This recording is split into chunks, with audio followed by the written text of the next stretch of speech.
नमस्कार, स्वागत है आप सभी का एनएफ न्यूज पर। मैं हूं आपके साथ रोहित। एक तरफ पश्चिम बंगाल जल रहा है, वक्फ कानून के विरोध में वहां पर दंगाई हुड़दंग मचा रहे हैं, हिंदुओं को मार रहे हैं।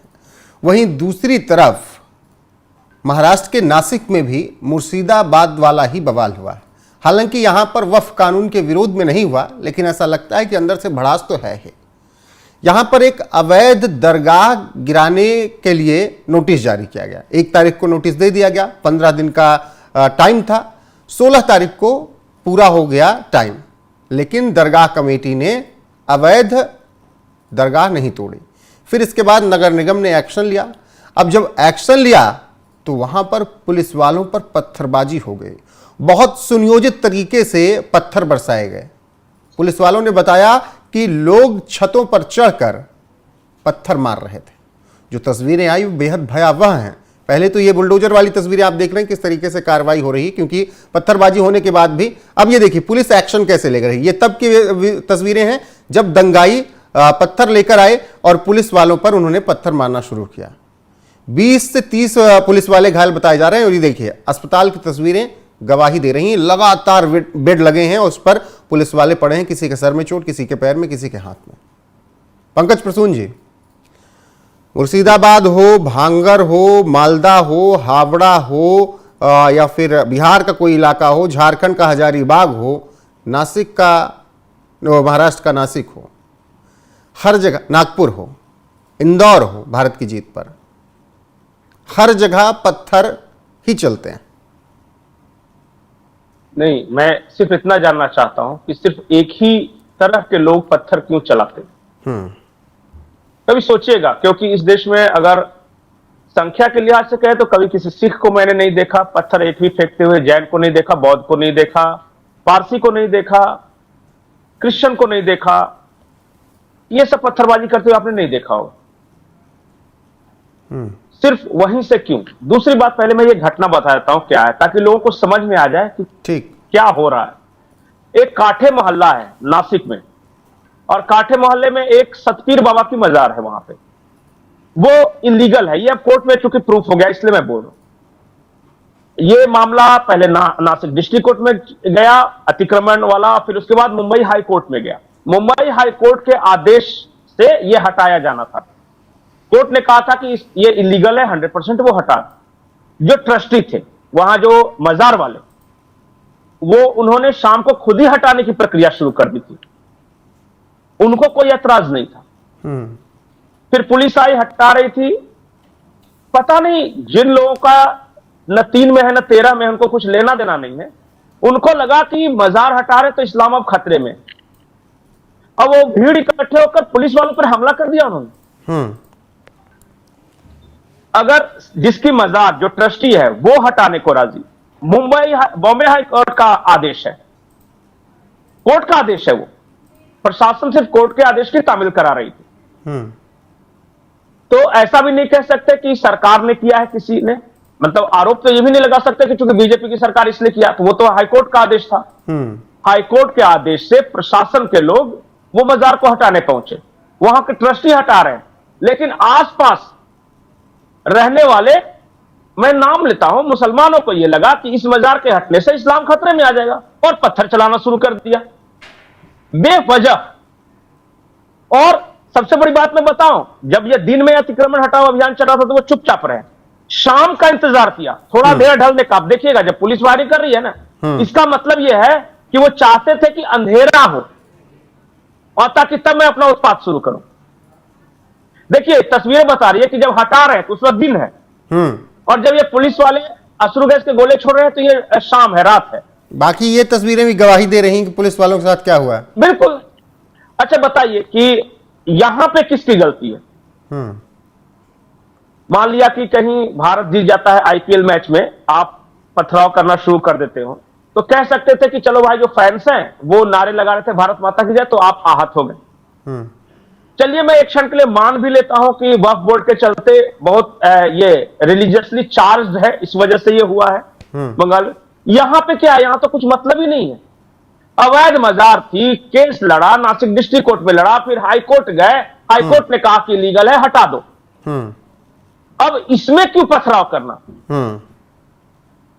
मैं एक बात बताऊं आपको, खतरे में न हिंदू है, न मुसलमान है, खतरे में न संविधान है, कोई खतरे में नहीं है, बेवकूफ खतरे में है।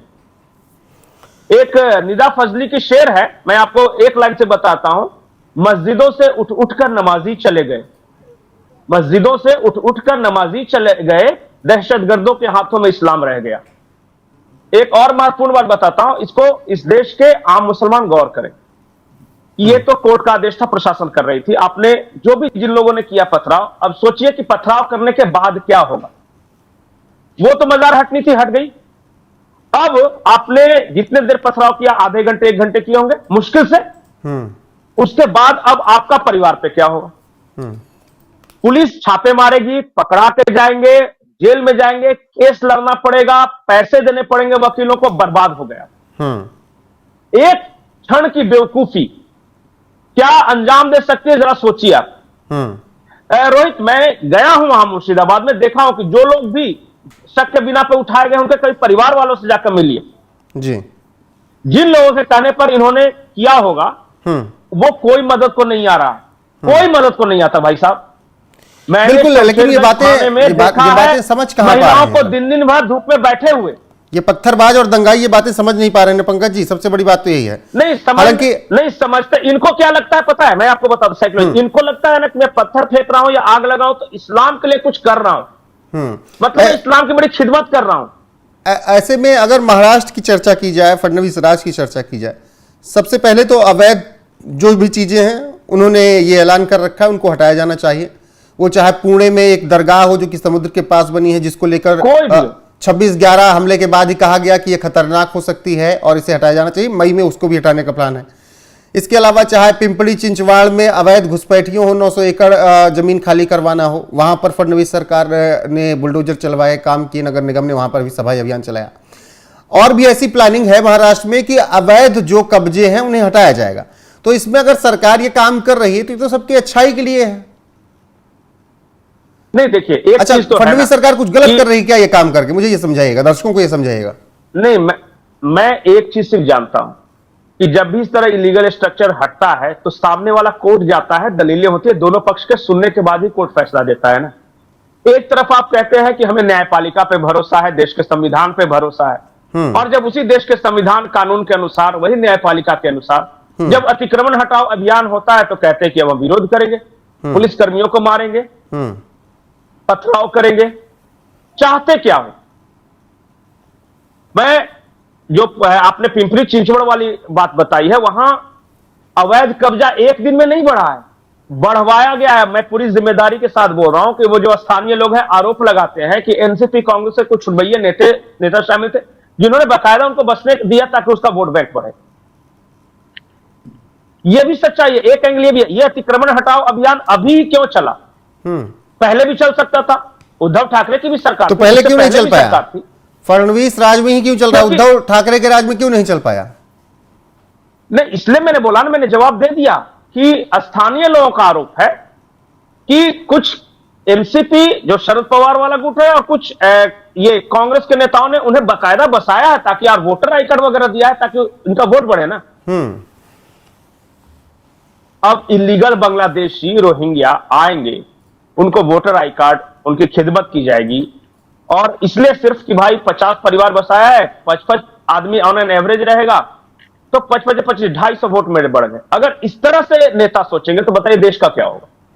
बिल्कुल, यही तमाम सवाल हैं। जिस तरीके से नासिक में यह बवाल किया गया, हालांकि फडणवीस राज में कानून व्यवस्था जिस तरीके से दुरुस्त की गई वो हाल फिलहाल में देखा है। पंकज जी ने भी कहा कि अगर अवैध घुसपैठिए हटाए जा रहे हैं, अवैध अतिक्रमण हटाया जा रहा है, तो ये क्यों हो रहा है, इसे भी समझना चाहिए कि फडणवीस राज में ही क्यों हो रहा है और उद्धव ठाकरे के राज में क्यों नहीं हो पाया, वो विजन ये क्यों नहीं दिखा पाए। क्योंकि फडणवीस ने महाराष्ट्र में सफाई अभियान शुरू कर दिया क्योंकि वो नहीं चाहते कि कहीं पर भी अवैध कब्जा हो। जी पंकज जी कुछ कह रहे थे? आखिर लाइन में बोल रहा हूं, मैं जितने घटनाओं को आपने बताया है ना, उसमें रिलीजन एक एंगल है। मैं आम लोगों से अपील करता हूं कि जो अवैध अतिक्रमण है वो इस्लाम नहीं है, उनको हटाने से खतरे में नहीं आता। अल्लाह का ईमान इतना कमजोर नहीं है कि एक टूटी फूटी दीवार कोई खड़ी कर दी है किसी ने और उसको हटा दिया तो खतरे में आ जाएगा। आज खुद अल्लाह होते तो वो कहते कि देखो अवैध तरीके से अतिक्रमण करना, जमीन कब्जाना ये अच्छी बात नहीं। इन्होंने तो आवरण उड़ाया, चादर उड़ाया है, एक धर्म का एंगल दे दिया है ताकि मेरा जो अवैध कब्जा है वो बरकरार रहे। फिर उस पथराव में ये पुलिस वालों का ये हाल कर देना, ये तो सबकी रक्षा कर रहे हैं ना। पुलिस वाले तो बेचारे ये तो ड्यूटी कर रहे हैं अपना, इनकी क्या गलती, इनको कोई मतलब नहीं उन सब चीज। इनको कोर्ट का आदेश है तो क्या कहेंगे कि नहीं जाएंगे, और इन्होंने ना माने कोर्ट का आदेश तभी नौकरी। पंकज जी, आपको कहीं ये रिपोर्ट मिली कि पुलिस वालों ने अत्याचार शुरू कर दिया, मारपीट कर दी, इसलिए पत्थरबाजी हुई? पुलिस वाले केवल सिक्योरिटी में लगे थे ना, उनकी क्या गलती थी? नहीं, और सबसे पहले वो पुलिस के साथ जो कर रहे थे, पुलिस वालों ने बहुत कंट्रोल और संयम से परिचय लिया है। पुलिस वालों ने अपने ऊपर हमला होने के बावजूद, 2 दर्जन से अधिक लोग घायल होने के बावजूद, एक भी ऐसी घटना नहीं आई कि इन्होंने रिटेलिएशन में किसी आम आदमी को घायल किया। ये मार खाते रहे, लेकिन इनकी कोशिश ये थी कि सब कुछ कंट्रोल में आ जाए। केवल आंसू गैस के गोले छोड़कर भीड़ तितर बितर की, तो वो जो कि जायज था। वो तो भीड़ को कंट्रोल करने के लिए करेंगे ना, अब क्या करेंगे। और इसी भगदड़ में अगर इसी भगदड़ में किसी पत्थरबाज कुछ हो जाता तो कहते देखिए फडणवीस राज में कितना अत्याचार हो रहा है, पुलिस किस तरीके से मार रही है। पुलिस वालों ने किया नहीं, पुलिस वालों ने कर दिया, ये कर दिया, वो कर दिया। पुलिस ऐसे माहौल में कहीं भी हो, पुलिस बहुत मजबूर रहती है कि अगर सख्त एक्शन ले तो सामने वाले से पॉलिटिक्स शुरू हो जाती है फिर ना इसमें। देखिए, इनको अपनी ड्यूटी करने दीजिए, ये किसी के लिए नहीं है, सिर्फ अपनी ड्यूटी कर रहे हैं और ये कोर्ट के आदेश से कर रहे थे भाई साहब, कोई पॉलिटिकल पार्टी का इसमें बिल्कुल। और कोर्ट का आदेश था, इसीलिए दरगाह जो अवैध थी उसे हटाया गया, लेकिन वहां पर कट्टरपंथियों ने बवाल किया, पत्थरबाजी की, और उसमें तमाम पुलिस वाले घायल हो गए। 2 दर्जन से ज्यादा पुलिस वाले घायल हुए। लेकिन जो सरकार का विजन है कि कहीं पर भी कुछ भी हो, अवैध अतिक्रमण के नाम पर गुंडई बर्दाश्त नहीं की जाएगी, उसे साफ किया जाएगा। फडणवीस राज में यह काम हो रहा है और आगे भी होता रहेगा, और ऐसे पत्थरबाजी और दंगाइयों को सबक भी सिखाया जाएगा। फिलहाल पंकज जी, आपका जुड़ने के लिए बहुत बहुत शुक्रिया। आप सभी बने रहिए हमारे साथ। नमस्कार।